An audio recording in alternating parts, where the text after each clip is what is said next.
Les relations, c'est déjà compliqué, pas vrai? Et là, l'intelligence artificielle décide de venir mettre son grain de sel. Fini les rencarts ratés, fini les conversations gênantes. Avec l'IA, tout devient optimisé, calculé et peut-être un peu trop parfait. Bienvenue sur Neotech Vision IA. Aujourd'hui, on plonge dans ce futur où les applis te connaissent mieux que toi-même, où les compagnons virtuels remplacent les vraies interactions et où chaque émotion est mesurée par un algorithme. Spoiler, ça va vous faire réfléchir. Les applis de rencontre, on connaît tous. Tu swipes à gauche, tu swipes à droite. Et parfois, tu tombes sur une perle rare. Mais avec l'IA, oublie tout ça. Ici, plus besoin de lire des bios éclatés ou de se demander si la photo est retouchée. L'appli te scanne. Ta voix, tes expressions, ton rythme cardiaque. Elle sait déjà si tu es intéressé avant même que tu ne le réalises. Et ça ne s'arrête pas là. Elle te balance des phrases clés pour impressionner ton match, ou elle te dit clairement « Laisse tomber, c'est pas pour toi ». Brutal, mais efficace, non? Mais attends, est-ce qu'on ne perd pas quelque chose en chemin? Comme la spontanéité, l'aléatoire, tout ce qui rend une rencontre excitante? Les compagnons virtuels, c'est un autre délire. Imagine un assistant toujours là, toujours à l'écoute, et qui ne te déçoit jamais. Tu es de mauvaise humeur? Il te remonte le moral. Tu veux discuter de ton film préféré? Il l'a déjà regardé pour toi. Et le meilleur? Pas de dispute, pas de compromis. Tout est parfait, peut-être même un peu trop. Mais là, pose-toi la vraie question. Si tout est calibré pour te plaire, est-ce que ça reste sincère? Est-ce que tu te connectes à quelqu'un ou juste à un miroir qui reflète ce que tu veux entendre? Ok, jusque-là, tout paraît super pratique. Mais maintenant, pose-toi la question. Si tout devient aussi simple, est-ce qu'on ne finit pas par devenir complètement accro? Pourquoi galérer dans une vraie relation, avec ses hauts et ses bas, si ton assistant virtuel est toujours parfait et te donne exactement ce que tu veux entendre? C'est confortable, mais ça peut vite devenir une prison dorée. Et les entreprises derrière ces technologies, elles ne s'arrêtent pas là. Leur but, c'est pas juste de t'aider, c'est de te garder connecté. Elles savent jouer avec tes émotions, te donner juste assez pour que tu restes sans jamais te lasser. Alors, à quel moment on se demande « Est-ce qu'on est encore libre ?» Ok, soyons clairs.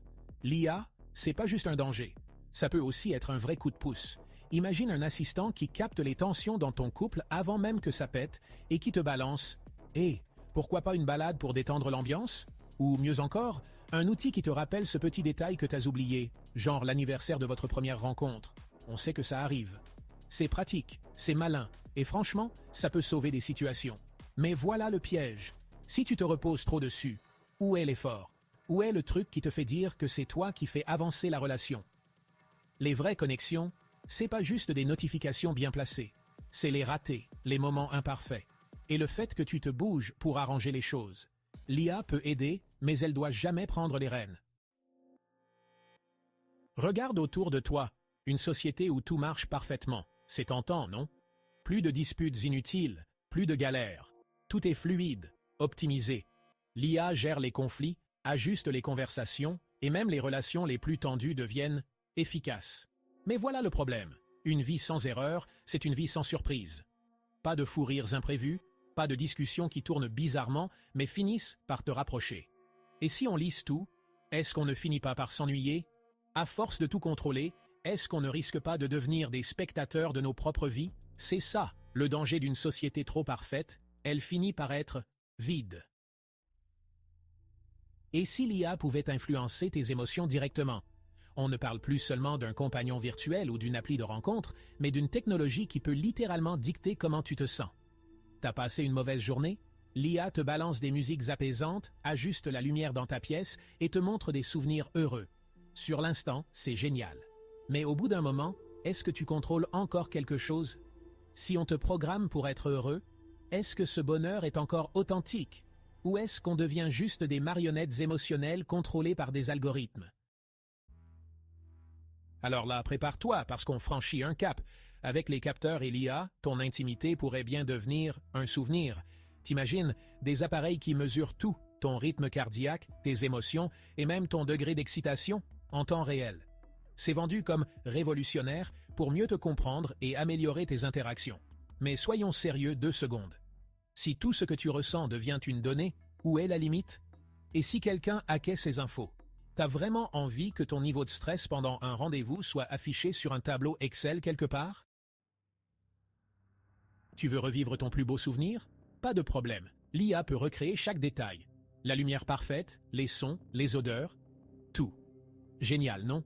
Mais voilà où ça devient flippant. Elle peut aussi modifier ses souvenirs. Cette dispute qui te dérange? Effacer. Ce moment où tu n'étais pas à ton avantage? Retoucher. À force, qu'est-ce qui est vrai et qu'est-ce qui est faux? Et si nos souvenirs, ces petits morceaux de nous, deviennent manipulables, est-ce qu'on reste encore nous-mêmes? C'est cool d'avoir des souvenirs parfaits, mais si tout peut être falsifié, comment on se construit?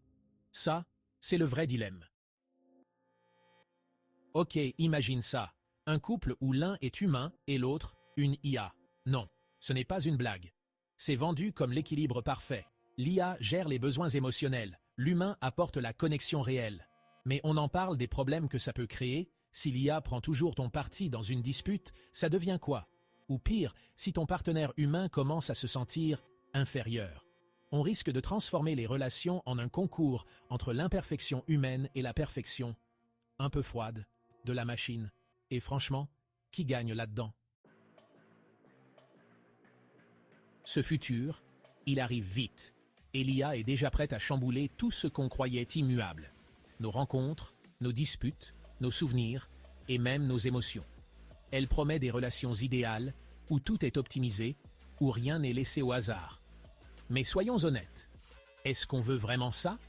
Des connexions parfaites, mais fabriquées? Ou est-ce qu'on préfère les moments imprévisibles, parfois chaotiques, qui rendent la vie vivante? Dans ce monde où les applis te coachent en amour, où les souvenirs sont réécrits et où des compagnons virtuels te remplacent d'un partenaire humain, on doit se poser la vraie question. Est-ce que cette perfection technologique peut vraiment remplacer l'authenticité des relations humaines? Et toi, t'en penses quoi? T'es prêt à plonger dans ce futur connecté ou tu tiens encore aux imperfections qui font le sel de nos vies? Dis-le-moi en commentaire. Et si cette vidéo t'a fait cogiter, abonne-toi. On n'a même pas commencé à gratter la surface de ce qui nous attend. Merci d'être resté jusqu'à la fin de la vidéo. Vu que tu es encore là, j'ai une question pour toi. Si l'IA devenait capable de ressentir des émotions réelles, comment cela changerait-il nos relations? Serait-ce une évolution naturelle ou une menace à notre humanité? Partagez vos réflexions en commentaire, j'ai hâte de lire vos idées. Et bien sûr, si cette vidéo vous a fait cogiter, pensez à vous abonner pour qu'on continue ensemble à explorer ce futur fascinant.